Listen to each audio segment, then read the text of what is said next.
आशुतोष राणा मिट जाए, आशुतोष राणा को आप मिटा दें और फिर जो दिखाई देगा वो किरदार देगा। बड़े सुरक्षित चित्त के लोग हैं और हम किसी दौड़ में नहीं शामिल हैं, तो हम किसी किरदार को बनाने का प्रयास नहीं करते हैं, आशुतोष को मिटाने का प्रयास करते हैं। और आप जो भी परिस्थिति है उसमें आप अपनी इच्छा के अनुकूल रह सकें, ना कि आपका रिमोट कंट्रोल किसी अन्य के हाथ में हो। तो जितना आप अपने आप को मिटाते जाएंगे, आप देखेंगे कि उतना नया कुछ बनता जाएगा। अगर आप एक 10,000 फीट का मकान बनाते हैं तो रहते तो आप 500 स्क्वायर फीट में हैं। जिस घर में घुस के हमारी हस्ती समाप्त हो जाए उसी को गृहस्थी कहा जाता है। अभिनेता स्वयं को ठोस बना लेता है और पात्र को तरल कर देता है। कहाँ सीखी नवाबजू ऐसी देनी देन और ज्यों-ज्यों कर ऊंचे होत हैं ताते नीचे न। प्रणाम, मैं आशुतोष राणा और आप देख रहे हैं भारत 24। हर जगह इत्र ही नहीं महका करते, कभी कभी शख्सियत भी खुशबू दी जाती है। और मेरे साथ इस समय जो शख्सियत है उनके बारे में भूलना मतलब शायद दिए को या सूरज को उजाला दिखाने जैसा होगा, क्योंकि उनका ऑरा ही ऐसा है।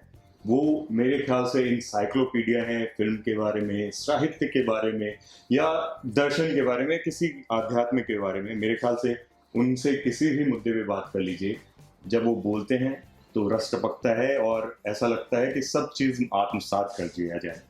मेरे साथ हैं आशुतोष राणा जी, जिनकी नई सीरीज कर्म युद्ध आ रही है और गुरु शास्त्री के रोल में हर बार की तरह नए अवतार में दिखाई देंगे। लेकिन मतलब जब पर्दे पर आते हैं तो सर आप तो वैसे भी कमाल करते हैं। कैसे हैं आप? मैं बिल्कुल सुख है, परमात्मा की कृपा है आशीष।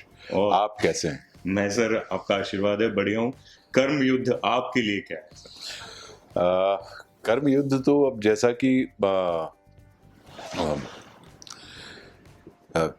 अगर आप कर्म युद्ध जो हमारी सीरीज है इसको अगर आप देखेंगे तो मुझे लगता है कि एक महाभारत में धर्म युद्ध के बारे में हमने पढ़ा है, सुना है, और वर्तमान समय में आप कर्म युद्ध देखें तो महाभारत भी एक परिवार की आपसी संघर्ष की कहानी थी, सत्ता संघर्ष की कहानी थी। अब वो सत्ता संघर्ष धन बल भी होता है, जन बल भी होता है, बाहुबल के लिए भी होता है और वो ज्ञान बल के लिए भी होता है।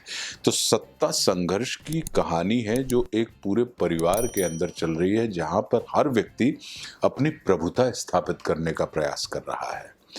तो वैसा ही चूंकि हमारे पास, चूंकि हमारा और आपका जन्म या हमारे मानस मज्जा में हमारी कथा कहानियाँ नानी के द्वारा सुनाई गई या हमारे बड़ों के द्वारा, बुजुर्गों के द्वारा सुनाई गई या अपने द्वारा, स्वयं के द्वारा पढ़ी हुई कहानियों से ही हमारे पूरे चरित्र का या व्यक्तित्व का निर्माण होता है। तो चूंकि हमारे पास एक इतने विलक्षण ग्रंथ का रेफरेंस पॉइंट है और जब भी हम उससे संबंधित वैसी कोई चीज़ वर्तमान में घटित होते देखते हैं तो फिर वो कहानी हमको अपने आप में बहुत अद्भुत लगती है। तो कर्म युद्ध जो है एक वैसे ही परिवार की कहानी है और उसमें अगर आप देखेंगे तो उसमें भी जो सतीश कौशिक सर हैं वो भीष्म का किरदार कर रहे हैं, पावली जो है वो इंद्राणी का किरदार कर रही हैं, मेरे अपने कैरेक्टर का नाम है गुरु शास्त्री, या उसमें भी अभिमन्यु है जो पता लगा कि जैसे ही विवाह हुआ और नया नया प्रेम हुआ और उसका अंत हो जाता है, तो वैसे ही कर्म युद्ध में भी आपको वैसे ही कुछ घटनाक्रम घटित होते हुए देखने मिलेंगे। तो पूरा का पूरा रहस्य, रोमांच, भावनाओं से भरा हुआ कथानक कर्म युद्ध के अंतर्गत आपको देखने मिलता है। और हम अभिनेताओं के लिए कर्म युद्ध क्या होता है? अपने हिस्से में आने वाले कर्म को बहुत कुशलता के साथ या जितनी क्षमता है उस क्षमता के साथ यदि आपने कर दिया तो ये अपने आप में उस युद्ध में आपकी जय पराजय जो निर्भर करती है वो उसी क्षमता के ऊपर निर्भर करती है कि आप अपने हिस्से के कर्म को कितनी कुशलता के साथ संपन्न करते हैं। एक और सिमिलरिटी है, जो गुरु शास्त्री है वो मैन ऑफ एक्शन है जी, और रियल लाइफ में भी आप शब्द तो आपके हैं ही, जैसे कि मैं बोल रहा हूँ कि वो भूल जाते हैं और उनसे बहुत कुछ सीखने को मिलता है। लेकिन जब एक्शन, जब जो किरदार आप निभाते हैं वो बहुत कमाल होता है। इस किरदार के बारे में कुछ बताइए आप। देखिए, गुरु शास्त्री का जो किरदार है, जैसा कि आप देखेंगे कि अक्सर होता क्या है कि कुछ चीज़ें होती हैं, जैसे समुद्र में तूफान आता है या सुनामी आती है, तो हम अक्सर उन लहरों की बात करते हैं जो पता लगा 30-30 मीटर ऊपर उठ रही होती हैं। लेकिन वो 30 मीटर ऊपर उठने वाली लहरें क्या अपने आप उठती हैं? हम उस तरंग की, उस ऊर्जा की बात नहीं करते हैं जो उन तरंगों को, उन लहरों को 30-30 मीटर 50-50 मीटर ऊपर फेंकने का काम कर रही हैं। तो गुरु शास्त्री को आप नेपथ्य में उठने वाली या तल में उठने वाली एक तरंग के जैसा माने, ऊर्जा के जैसा माने, जो कहीं ना कहीं तल के ऊपर घटित होने वाली घटनाओं या जो कुछ भी आप देख रहे हैं, तो एक उसका आप मास्टरमाइंड कह सकते हैं, आप ऐसा कह सकते हैं कि चूंकि हम कठपुतलियों का जब डांस देखते हैं तो आपको कठपुतलियों में बहुत सारी हरकतें दिखाई देती हैं, बहुत आपको नाचती हुई ताल के ऊपर दिखाई देंगी, लेकिन जो कठपुतली वाला कलाकार होता है उसकी उंगलियों में कठपुतलियों की अपेक्षा कम हरकत होती है, वो बहुत थिर होता है। अगर आपको यहाँ पर आपको एक्शन देने हैं या यहाँ पर आपको गति प्रदान करनी है, तो जो गति प्रदान कर रहा है उसको स्थिरता चाहिए, उसको स्थिर होना परम आवश्यक है। तो गुरु शास्त्री जो एक किरदार है वो इसी हिसाब से स्थिर मानसिकता का किरदार है। जितने भी किरदार आप इसमें देखेंगे सब परिस्थितियों के कारण उनकी मनःस्थिति प्रभावित हो रही है। गुरु शास्त्री अपनी मनःस्थिति के अनुसार अपनी परिस्थितियों का निर्माण करते चला जा रहा है, इसलिए उसको उसके मनोनुकूल, उसकी इच्छा के अनुकूल परिणाम प्राप्त होते रहते हैं। आशु सर से बहुत ज्यादा मतलब मैं तो समझ रहा हूँ कि आपके जो रियल अवतार हैं उससे बहुत मिलता जुलता है, कि जैसे नाम खुद आप अपना चूज करते हैं। अगर काफी लोगों को पता भी होगा कि आशुतोष जो है वो आपने खुद चुना है, काम जो है वो अपने अनुसार आपने, माता जी ने हालांकि बोला था कि आनंद जिस चीज में आए वो करना है, तो काफी कुछ सिमिलरिटीज दिखती है इसमें। देखिए क्या है कि मेरे ऊपर मेरे परम पूज्य गुरुदेव दत्ता जी की अनुपम कृपा है, और उसी कृपा का सदपरिणाम है कि ये जो स्वतंत्रता, सच्ची स्वतंत्रता क्या है कि आप अपना नाम खुद रख सकें, आप अपने काम का चुनाव खुद कर सकें, और आप जो भी परिस्थिति है उसमें आप अपनी इच्छा के अनुकूल रह सकें, ना कि आपका रिमोट कंट्रोल किसी अन्य के हाथ में हो कि वो आदमी आपको विचलित कर सके या संचालित कर सके या चलित कर सके।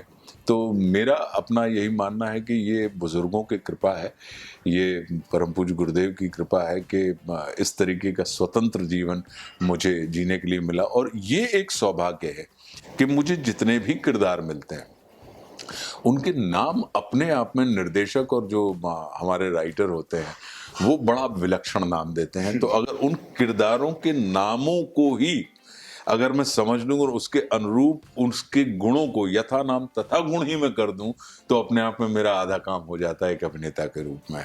कि अब गुरु शास्त्री जो नाम है, अगर इस नाम के मूल को ही समझकर इसके अनुकूल अगर मैं व्यवहार करने लगूं एक अभिनेता के रूप में पर्दे के ऊपर जो अपने हिस्से में मिलने वाले सीन हैं उनके अंदर, तो मुझे लगता है कि आधा काम आपका अपने आप में हो जाता है और आनंद देता है। और हमारी पूरी कोशिश होती है किसी भी किरदार को करते समय आशीष कि आशुतोष राणा मिट जाए, आशुतोष राणा को आप मिटा दें और फिर जो दिखाई देगा वो किरदार देगा। तो हम किसी किरदार को बनाने का प्रयास नहीं करते हैं, आशुतोष को मिटाने का प्रयास करते हैं। तो जितना आप अपने आप को मिटाते जाएंगे आप देखेंगे कि उतना नया कुछ बनता जाएगा। और हर बार वो असर कैसे डाल जाता है, इतना ऐसा क्या कुछ करते हैं वो, मुझे रेसिपी पता करनी है आपकी कि जब जब पर्दे पर आते हैं आशु सर तो वो ऐसा हो जाता है कि अमिट हो जाता है, वो छाप अलग छोड़ जाता है। उसमें कुछ नहीं है। मैं ट्रुथ ऑफ द मोमेंट में विश्वास रखता हूँ, पल के सत्य में विश्वास रखता हूँ कि जैसे इस पल का सत्य ये है कि आशुतोष और आशीष दोनों भारत 24 के लिए एक दूसरे के साथ बात कर रहे हैं कर्मयुद्ध के ऊपर। अभी इस समय मैं ये नहीं सोच रहा कि मैं कहाँ से आया था, और यह नहीं सोच रहा कि इसके बाद मुझे किससे बात करनी है। तो पल के सत्य के साथ जब आप जीते हैं, क्योंकि जो जीवन होता है वो वर्तमान में ही होता है। जीवन ना अतीत में होता है ना भविष्य में होता है। अतीत में जो होता है वो ग्लानियां होती हैं, गिल्ट्स, और भविष्य में जो होता है वो चिंताएं होती हैं।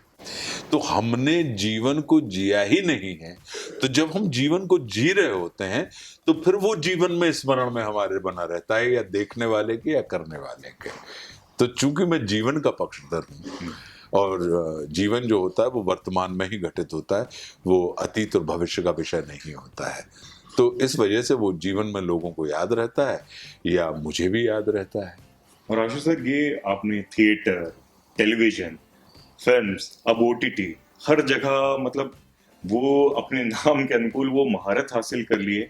ये कैसे कर लेते हो कि कोई भी ऐसा प्लेटफॉर्म नहीं है जिसमें थोड़ा भी डावाडोल हो स्थिति? हर बार वो जो है 100% स्ट्राइक रेट। वो उसका कारण मैं ये मानता हूँ कि कुछ लोगों को कर्म से मिलता है आशीष, कुछ लोगों को भाग्य से मिलता है, और एक और तीसरी श्रेणी है कि कुछ लोगों को कृपा से मिलता है।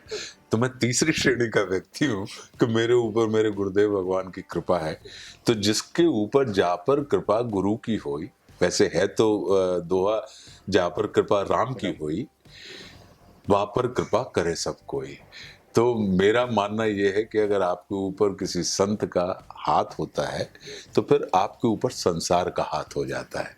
तो ये स्ट्राइक रेट हमारी नहीं है, ये स्ट्राइक रेट उस संसार की है कि वो उस विश्वास के साथ हमारे सामने वो तमाम चुनौतीपूर्ण या आकर्षक चीज़ें या अविस्मरणीय चीज़ें हमारे हिस्से में डाल देता है और हमको खेलने का अवसर देता है। तो ये उन्हीं का देह है, जो मुझे लगता है कि चूंकि संत का हाथ है इसलिए संसार का हाथ हो जाता है। और आशीष सर, न सिर्फ इतने कमाल के आप कलाकार हैं, बल्कि उसके साथ साथ लेखक भी बहुत जबरदस्त हैं। मैं आपकी बुक भी पढ़ रहा हूँ, राम राज्य। अरे वाह, और क्या अब लोगों को ये एक्सपेक्टेशन है कि कब आप खुद कोई फिल्म या कुछ ऐसा लिखें जो पर्दे पर आए। अब मैं आपके माध्यम से ही मैं तो चाहता हूं कि राम राज्य के ऊपर ओटीटी पे सीरीज बने, और मेरा विश्वास है कि वो हर वर्ग, हर वर्ण, हर आयु, हर अवस्था वाले व्यक्ति को वो आनंद देगी। अब देखिए, बाकी हम सिर्फ मन चाही में खलल है, प्रभु चाही तत्काल, और बलि चाही आकाश को, भेज दियो पाताल। तो हम तो सिर्फ अपनी इच्छा रख सकते हैं, बाकी उस इच्छा को फलीभूत करना इस ब्रह्मांड का, इस प्रकृति का काम है। और अब तो आवाज भी गूंजती है, वो शिव तांडव जो स्त्रोत आपने जो जी। आवाज दी है हिंदी में, जी। उसका जो है वो मतलब ऐसा होता है कि सुबह पहली मेरी उससे शुरू हो रही है। क्या बात है। नहीं, ये बड़े सुख का विषय है, और मेरा ये मानना है कि जो देवादिदेव महादेव जो है वो तो ज्ञान, विज्ञान, ध्यान, धारणा, समाधि के दाता हैं, और हम लोग तो नट हैं लेकिन वो नटराज है। तो अगर नटराज की कृपा इन नटों के ऊपर बनी रहे तो अपने आप में कहीं ना कहीं इस नट का आना भी सार्थक हो जाएगा, और इस नट का जगत से जाना भी सार्थक हो जाएगा। और कुछ ही दिनों पहले रेणुका जी और आपकी 25th फ्रेंड एनिवर्सरी जिसको मैं बोलता हूँ, वो मित्रता दिवस, मित्रता दिवस। और 35 साल मैम को पूरे हुए हैं। जबरदस्त, मतलब इतना बेहतरीन करियर। हालांकि आप दोनों ने बहुत चूजी हैं एक तरीके से, लोगों को एक्सपेक्टेशन रहती है कि मतलब इतनी ज्यादा एक्सपेक्टेशन है कि हर चीज में आप दिखें, लेकिन वो चुनाव बहुत कमाल का होता है। जी, इसको ये मान के चलें कि मैं मूलतः हम दोनों ही, आदरणीय रेणुका जी और मैं, बड़े सुरक्षित चित्त के लोग हैं, और हम किसी दौड़ में नहीं शामिल हैं। हम किसी के साथ नहीं दौड़ रहे हैं, और हम किसी प्रतिस्पर्धा में नहीं हैं। हम सिर्फ अपनी मौज के लिए, अपने आनंद के लिए अपना जीवन अपनी इच्छा के अनुकूल जी रहे हैं। इसलिए हमारे यहाँ तो, और हमें कहीं नहीं जाना। इस जगत में अगर हम आए हैं तो इस जगत से हम कहाँ जाएंगे? और इस जगत में बड़े बड़े, अगर आपने कोई मान लीजिए कि मैंने 10,000 एकड़ ज़मीन भी ले ली और 200-500 करोड़ मकान भी मैंने बना लिए। तो अगर आप एक 10,000 फीट का मकान बनाते हैं तो रहते तो आप 500 स्क्वायर फीट में हैं और बाकी के 9,500 स्क्वायर फीट में आपका अहंकार रहता है। तो हम उस वाले व्यक्ति हैं कि हम जिस जगह रह रहे हैं वहाँ पे हम रहें। जिस घर में घुस के हमारी हस्ती समाप्त हो जाए उसी को गृहस्थी कहा जाता है। तो हम दोनों ही इस चित्त के व्यक्ति हैं। तो मुझे लगता है कि इस वजह से हम बड़ा सुखद और बड़ा संतुष्ट जीवन जी रहे हैं और कहीं हमें जाना नहीं है।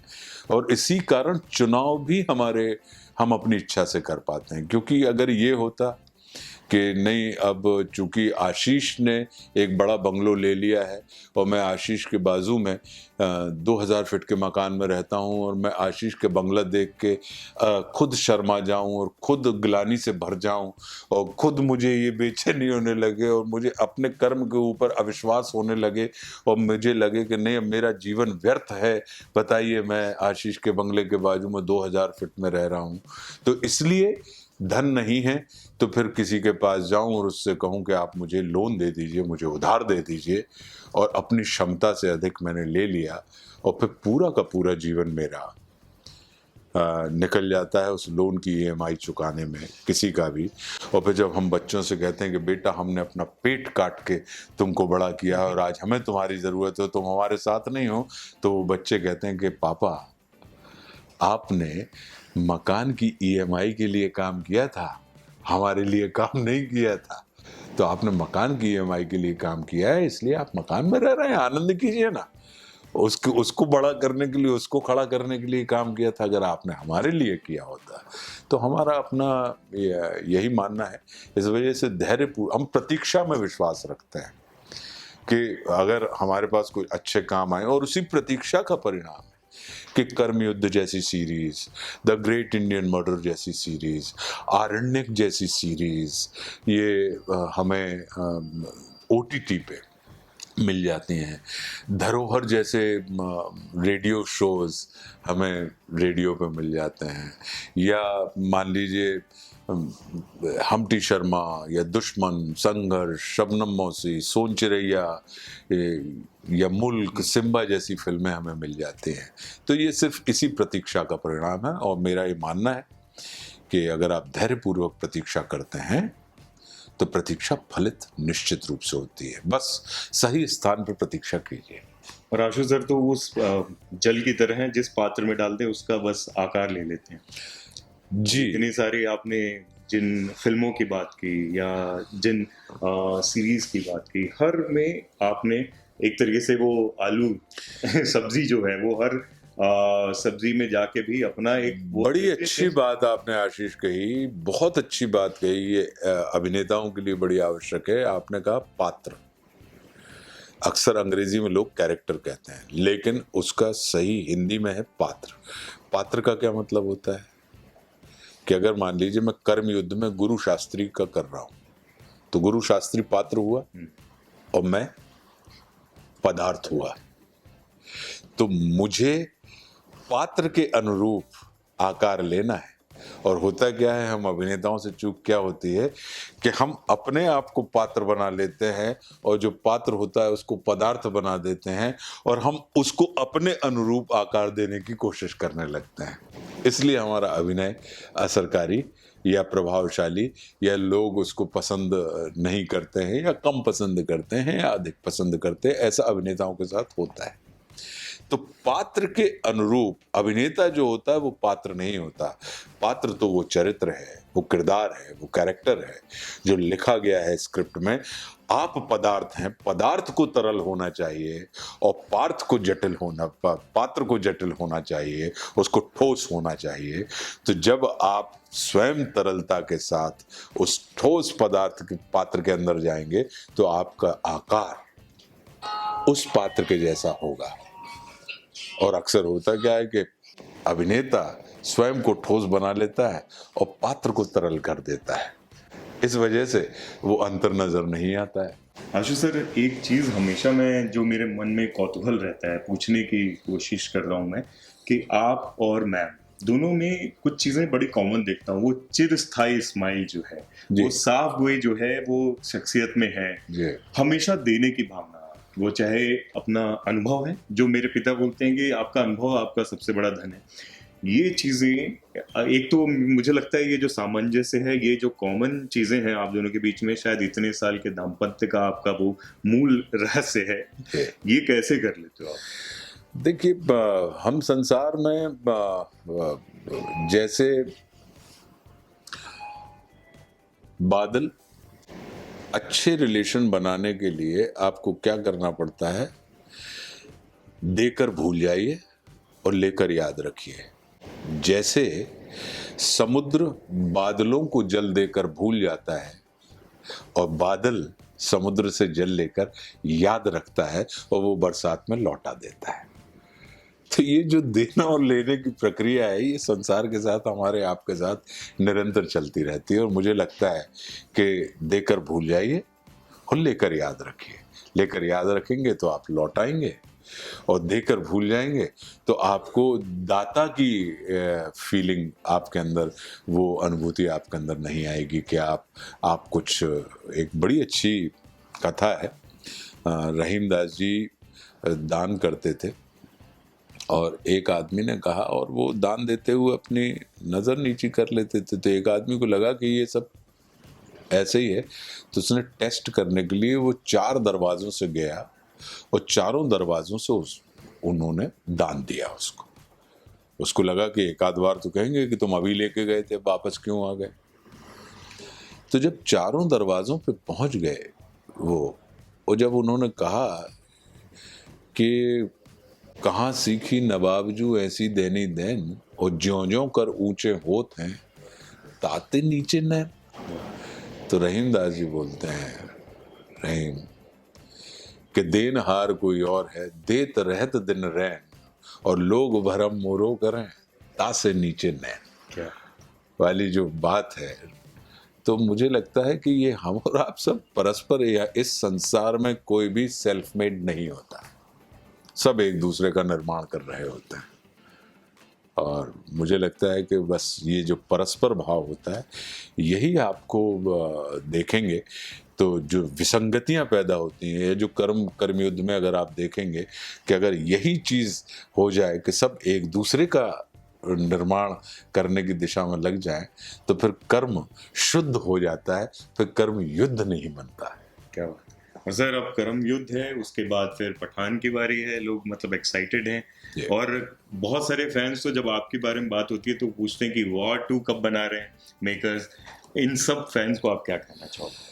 बस हम ये कहना चाहेंगे कि परम पूज्य गुरुदेव की कृपा हमारे ऊपर बनी रहे कि हमारे हिस्से में जो भी किरदार आते हैं उनको अभिनीत करने की हमें क्षमता मिलती रहे, और वो बहुत ईमानदारी से उसको अभिनीत कर पाऊँ, और आप लोग उसका आनंद लेते रहें। क्योंकि किसी भी कलाकार के लिए प्रशंसा, सराहना, आशीर्वाद और शुभकामना सबसे बड़ा पुरस्कार या प्रतिसाद होता है। तो ये बनी रहे कृपा हमारे ऊपर। और आखिर में एक सवाल और, कि आजकल लैंग्वेज के जो बैरियर्स हैं वो टूट गए हैं, ऐसा बोला जा रहा है, लेकिन आप ऐसे विरले कलाकार हैं जिन्होंने पहले, आपने मराठी, तेलुगु, तमिल सभी में काम किया है। इस जो आजकल ये ट्रेंड चल रहा है उसके बारे में आप क्या कहना चाहोगे? मैं कुछ नहीं, क्योंकि देखिए, भाव की अपनी भाषा होती है, और भाषा जो होती है वो तो सिर्फ भाव को पहुंचाने का संवाहक होती है।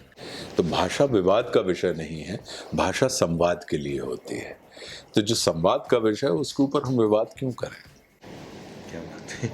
Thank you so much sir, अपना बहुमूल्य वक्त दिया आपने, और आपसे जब भी बात करते हैं इतना सीखने को मिलता है। उम्मीद करता हूँ जो दर्शक हैं, जो आपके इतने ज़्यादा मतलब आर्डेंट फॉलोअर्स हैं, वो भी इस बातचीत से थोड़ा अच्छा उनको महसूस होगा। बहुत बहुत धन्यवाद। आपसे उम्मीद करता हूँ ऐसा मिलते रहूँगा आपसे बात। बिल्कुल, आपसे भी बात करके हमें बहुत सुख मिला। आपको खूब सारी शुभकामनाएं। Thank you so much.